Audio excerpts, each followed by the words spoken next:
Trump signs massive spending deal into law and ends year's second government shutdown. President Trump signs a massive spending bill into law and ends the year's second government shutdown. It would significantly increase funding for both military and domestic programs. Both conservatives and liberals mounted opposition to the bipartisan deals over deficit and immigration concerns. President Trump signed a major budget plan into law Friday, ending the year's second government shutdown hours after it started. So it shut down for a few hours, and then they signed it. Both chambers of Congress passed a short-term funding bill in the wee hours of Friday and cleared the way for a massive boost to military and domestic spending hours after funding lapsed at midnight. The government partially shut down for the second time in less than a month. The massive legislation cleared Congress after opposition delayed or threatened its passage in both chambers. The House narrowly passed the budget bill by 240 to 186 before dawn Friday, then sent it to Trump. Trump tweeted Friday morning that he signed the legislation. Just signed bill. Good job, Trump. Our military will now be stronger by here. Wait, let's pretend it's a State of the Union while we're reading Trump's tweet. Just signed bill. Our military will now be stronger than ever before. All right. Why is he talking about the military? Because that's the only time he ever gets praise. And he's a PR specialist. That's what he does. Think of it like a little child. When you praise a child for something, they'll do it more. Did you ever laugh at a little kid's joke? They keep repeating the same joke over and over again because you praised them and found it funny. That's what they do. Similarly, Donald Trump, you praise him when he bombs Syria or when he has a war rally, so he's going to want to have a parade and do more stupid shit. And you give him more money than he even asked for in the first place. There's your Mick resistance. All right, our military will be stronger than ever before. We love and need our military and give them everything and more. First time it also means jobs, jobs, jobs. So he's basically just saying this helps the military. That's it. Conservative and liberal lawmakers mounted resistance to the plan. Some GOP conservatives objected to increased spending and argued that it would recklessly increase budget deficits. Meanwhile, House Minority Leader Nancy Pelosi and other Democrats criticized the lack of a provision to protect hundreds of thousands of young immigrants from deportation. And by the way, what Nancy Pelosi did was just a political move. It was theater. She didn't even really... She even said behind closed doors she was okay with the bill. She said the bill's still a win for Democrats. You know, I mean, she did that little stage thing where she did the 8 hours standing there and, oh, she's old, and she was standing in heels. You know, and I said this on the Jimmy Dore show. When I was younger, I went to a lot of Iraq war protests. Never did I see anybody at those protests standing there holding a sign going, you know, I'm actually okay with the war. There's things about it I don't like, but overall I'm okay with it. I never saw that ever. That's literally what Nancy Pelosi did. She's like, this bill's actually good for Democrats, but, I'm in California and I want to look good around the Dreamers come voting time. I don't want to lose that base. So I'm going to basically lie to people and stage political theater. That's what Nancy Pelosi did. She did nothing more than that. You can say, oh, Ron, she stood there for 8 hours, blah, blah, blah. You're such a Bernie bro. You're such a pure. No, it was political theater. I'm not fooled by it. Sorry. And I really wish we lived in a country and in a world where the media focused on the number of years that people in Flint have gone without clean drinking water, the same way they focus on the number of hours a millionaire had to stand in a pair of heels.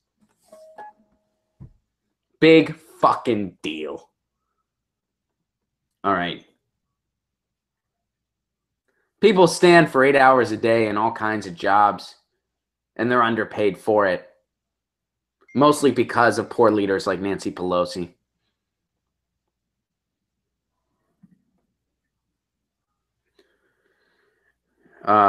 Bracing self for Republican deficits, how I freak out at Bernie's spending program. Ashton says, I got into many heated arguments with my professor because he refused to admit that the people who fund campaigns have influence over the person when they are elected. You're a smart person with a PhD, question mark. Yeah. She was standing on hooves, Derek says. Rachel, Mick resistance, a moment by Democrats who claim to be against Trump, but really support him on almost everything. They just don't want to admit it. Exactly, Rachel. Isn't she the one who said they didn't need to change policy but perception? That sounds like something she'd say. I mean, that sounds like mealy-mouth bullshit that she would say, yeah. The Senate approved the measure by 71 to 28 early Friday. We knew it was going to pass the Senate. The bill sets up a 2-year, $300 billion boost in spending on military and domestic programs. It also extends the debt ceiling, authorizes nearly $90 billion more in aid for last year's string of natural disaster, gives funding to fight the opioid crisis, and extends the popular CHIP program for additional 4 years. Trump, he said he'd love a government shutdown, later signaled his support for the bipartisan deal. All right, so the deal includes a $165 billion increase in military spending, a $131 billion boost to domestic program spending, nearly $90 billion in funding for disaster relief efforts in Texas, Florida, Puerto Rico, and California. All right, well, that's good. 2 years of funding for community health centers. It's not bad. That's good.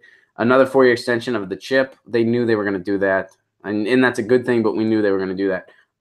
Funding for existing infrastructure programs, which Trump is going to try to privatize all those, by the way. The budget deal's passes faced real threats on Wednesday and Thursday. No, it didn't. Pelosi said she would vote against the bill unless Ryan gave assurances that he would allow open debate on immigration legislation. But then she also said to the Democrats, go ahead and vote for it. This was Mick resistance. Don't be fooled by this. And the people that go on the internet and make it out like she's some kind of hero, like she's actually standing up for the Dreamers and for DACA, how delusional can you get? How blinded by your partisan bullshit can you get that you don't see through something like that? And if you're clapping and applauding her and applauding bullshit political acts like that, and you consider yourself part of the left, either fucking open your eyes or get out of the way, because you're not helping. You're actually a bigger, you're a bigger hurdle towards progress. You're halting progress even worse than the right wing. And you know, I used to tiptoe around that. I can't anymore. These limousine liberals, these corporate apologists, the Peter Dows of the country, they are worse for progress than the right wing. Because what is worse? The person who's the school bully that you know is the school bully, or the person who pretends like they're your friend, but it will stab you in the back every opportunity they get? What is worse? Which one's worse? I'm going to go with the latter. So this mealy-mouthed partisan bullshit is worse for progress than the right wing is. But Peter Dow's whining is so entertaining. Jesse, I wouldn't know. He blocked me on Twitter a long time ago. I mean, his tweets are so ridiculously tone deaf. Like, that guy is a parody of a parody. But, yeah, wow. Oh, by the way, guess what? That 8-hour political show was for nothing. You know what it was for? It was for Nancy Pelosi trying to make herself look good and trying to win re-election. And the person running against her, trying to primary her out, is Stephen Jaffe. Look into him and try to help out, because she needs to go. I'm sorry, she needs to go. So here's the path forward on immigration, which is, by the way, unclear. Though the bill ends a short government shutdown, the fate of immigration legislation is unclear. Nancy Pelosi stood there for 8 hours making Paul Ryan promise he'd talk about it, and he still said, go fuck yourself. And she said, okay, I want Democrats to vote for the deal anyway. What a resistance! Wow, they're really doing their job. They're really fighting Trump with nothing. They're assisting Trump. But go ahead and shame everybody that doesn't vote for that nonsense. Unreal. Hey guys, thanks for watching. That was a clip from Get Your News On with Ron, the world's first viewer-curated streaming news show.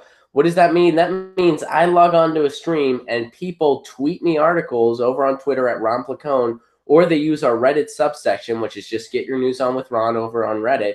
And that's how we build the show. I'm seeing all these articles for the first time. We are literally getting our news on together. Follow me on Twitter at Ron Placone so you can participate. And this show streams live every Tuesday through Friday at 10 a.m. Pacific Standard Time. So please do tune in. If you want to support this show, you can do so over on patreon.com/Ron Placone, where for as low as $1 a month, you get access to exclusive podcasts every week, exclusive videos, free tickets to shows when I'm performing in your town, and more for as low as $1 a month. Please do consider it. Thank you so much for your support. This has been Get Your News On with Ron.